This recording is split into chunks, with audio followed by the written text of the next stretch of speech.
In a league dominated by superstars, pick-and-roll grand maestros, uber-athletic wings and guards, and super-skilled mammoths dominating the paint or wherever they roam, it's fascinating how a 6'1" guard at one point this season led his team to be the NBA's most potent offense. I'm talking about Jalen Brunson, aka JB, Brunson Burner, the king of New York. What's really more curious about Captain Clutch is that compared to the great guards that came before him, he doesn't operate with the speed and burst of Allen Iverson, or the explosiveness of young Derrick Rose, or not even the shooting of Steph Curry. Instead, he puts pressure on defenses with unrelenting, almost Hakeem Olajuwon level tap dancing in the paint and the mid-range. It's all the more curious, especially coming from a bird's eye view, worm's eye view, or whatever generalist overview you may have towards the NBA in 2025, where basketball, for the most part, has become a bit flat. I mean, almost every team is running pick and rolls. They pursue the same threes, and the shot chart for the 30 teams in the association is almost the same, which means they are basically hunting the same shots. Now look, before you confuse me for an old man yelling at the cloud, let me set the record straight. I get it. And I'm not blaming it on the three-point evolution led by Steph in the mid-2000s and 10s, or the lack of low post and mid-range scorers. And I'm not even blaming the rules on how the game is being played in this era. I am more inclined to believe that this is just the natural evolution of the game, and that teams and players in 2025 don't just have a well-developed bag of skills or highly evolved athleticism, but also their understanding and how they look at the game is very much advanced and oriented towards the most efficient shots in basketball. And that almost unanimity of perception towards how the game should be played led to almost the same thing. While that might look boring to some, it actually led me to look a bit deeper and allowed me to see how beautifully this game has evolved. Aside from the obvious positional versatility, well-advanced series of moves, and the new types of shots today's NBA players take compared to the previous era, maybe the most interesting angle to appreciate today's basketball is how the league that produced a competition that deeply understands and appreciates efficiency has pushed teams to find their own way to hunt them. Which leads me to Jalen Brunson and the New York Knicks.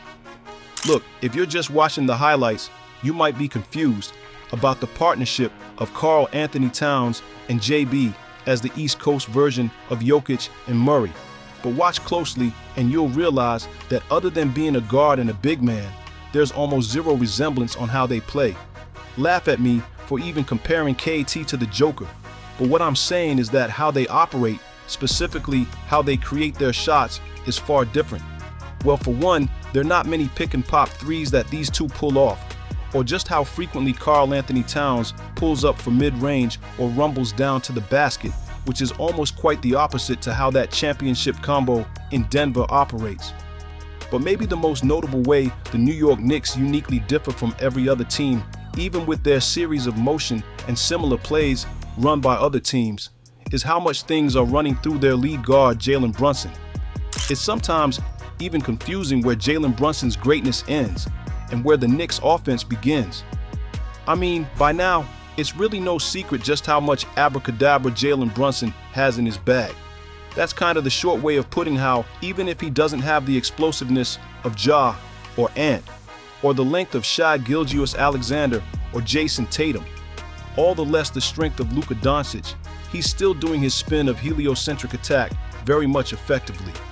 His dark magic is unleashed with every spin, herky-jerky move, and knee-buckling stop and starts, an array of floaters, and crazy finishes. For starters, JB is primarily looking to get downhill by blowing past most defenders. But if this initial action is effectively defended, his understanding of angle and timing, his ability to change speed with impeccable footwork and fakes, and his deep bag of hesitation moves are nightmarish for defenses to handle. Mainly because this is very well complemented with his floater game and further supercharged with his step back and pull-up game from three. As a three-level isolation scorer, just imagine that conundrum he constantly puts on the defense. Again, most initial defenders can't stay in front of him, so most nights he is single-handedly pressuring the defense, by insistently hunting for downhill drives. Yet he has every humanly possible counter when the driving lanes are cut off. Look, he is third in the league in attempted floaters for a good reason. And if you think this is because of his size or overall lack of explosiveness, that necessitates him to be extra creative. I can say, maybe, but I guess far more important than his size and overall athleticism is the fact that these floaters that he's hitting from unbelievable angles have been going through the net almost 55% of the time. And though his overall three-point shooting might have taken a bit of a dip, both in attempts and makes this year compared to last year, make no mistake, his step back and pull-up game from downtown is still a very potent weapon in his armory, to the tune of 38% for every 6 attempts. Add to the equation that he can pick the defender he wants to dance with by forcing a switch, and when he does, he is very much comfortable playing through contact. He even has this uncanny strength that can surprise and even bully defenders with post-ups, or by hitting them on the chest then hitting them with floaters, or maybe bumping them off and then stopping on a dime, or when the situation presents itself, spins for a jump shot. And this is on top of the fact that he is one of the best foul drawers in the business. And he doesn't just draw them, he sells them. Insert all that into your Rolodex of his attack, and you start to understand why most defenders are really stuck between a rock and a hard place. But I guess what really separates Brunson from most heliocentric operators is his tight handles. Contrary to most top offensive engines who have the ball in their hands most of the time, which is almost always synonymous with them turning the ball more often, Jalen Brunson, in this regard, operates against the grain in the sense that he's at the top of the list for players with most ball possession. Yet he is far below the list of players who turn the ball over. Now remember, I was just breaking down him being an isolation artist, but what about him on a pick and roll? Well, to simply put it, even more deadly. You see, when a big plays drop coverage, again he can pull up from 3. When the big does a good job closing out, he will just dribble past him for a layup or a floater. And if that's still not enough, he can always pull up in the mid-range. And even when all of that fails, and the defense has effectively taken some time off the clock with trapping and hedging, that ball security enables him to find angles for an open teammate, and he has almost the perfect complementary pieces with him. The perfect release valve and pick and roll partner in Karl Anthony Towns, the perpetually moving spacer in Mikal Bridges, the timely cuts, screens, and relocation of OG Anunoby, and the hard cutting and crashing Josh Hart that doesn't only force the defense to react, but also organically generates multiple opportunities as it puts him in a good offensive rebounding position. All the constant movement and relentless crashing on the paint ultimately constituted them being one of the best offensive teams in the NBA. But even when the game gets muddy, the offense they like to run just doesn't go so smoothly, and the game ultimately becomes a toss-up. The Knicks have Jalen Brunson. One night he is scoring and scorching a no-nonsense defensive team in the Rockets for 17 points in the fourth quarter.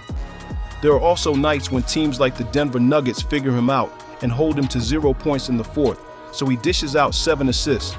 In short, whatever you need in a clutch game, name it, Jalen Brunson has it. Now, even with all the things that I mentioned, there is no denying that this is a beautifully flawed team and that they still have a lot to improve, especially on defense. As Jalen Brunson and KAT, the team's 2 top stars, for all their star power offensively, is very much vulnerable and exploitable in pick and rolls and against big scoring wings. With that said, this is also not the first time that Jalen Brunson has been doubted. He was doubted in high school, and he culminated his career at Stevenson High School with 30 points to win the state championship. This is while leading the county in points and winning Illinois' Mr. Basketball. When he was doubted again in college, he won 2 championships, multiple All-American honors, the John Wooden Award, the Bob Cousy Award, the Lute Olson Award, and Consensus National Player of the Year in 2018. In fact, before entering the league, he's already been an Olympic gold medalist. He's already been a FIBA U19 MVP. As an undersized rookie drafted 33rd, who was initially buried in the depth chart, of a team that drafted two dynamic guards in prior years, in Dennis Smith Jr. and Luka Doncic. But in the same year, even with limited minutes, Jalen clearly established that he truly is their sixth man by dropping multiple 20-point games and even a 34-point explosion against the Spurs. Coming from an injury-riddled sophomore year, he exploded on the scene in his third year and ended fourth for the sixth man. But it is in his fourth year that he really grabbed more eyes and, more importantly, made the Mavs regret not extending him. This is especially true in the second game of the opening round of the playoffs against the Jazz without Luka Doncic, where he exploded for 41 points, 5 assists, and 8 rebounds, and followed it up with 31.6 assists in Game 3. In this series that they won ultimately in 6 games, Jalen averaged 27.8 points, 4.2 assists, and 4.8 rebounds. More recently, he again dropped 41 points versus Miami in Game 6 of the 2023 East Semifinals. He even dropped a 60-point game once versus the Spurs. And let's not forget that 50-point night and shot 9 for 9 from downtown for a franchise that never saw winning in the last 10 years. Actually, scratch that. They are more of a franchise that has been wailing in basketball purgatory for a long time. Ironically, it has found its savior not by landing. Superstars like LeBron, KD, and Kyrie, not even by drafting Zion, but by giving a chance to a second rounder who was not valued by the team that drafted him. Jalen Brunson has shattered every ceiling that has been placed on him at every stop. But would that be enough to carry the Knicks? What do you think? Let me know in the comments below. If you enjoyed this video, please like it and subscribe for more. Thanks for watching.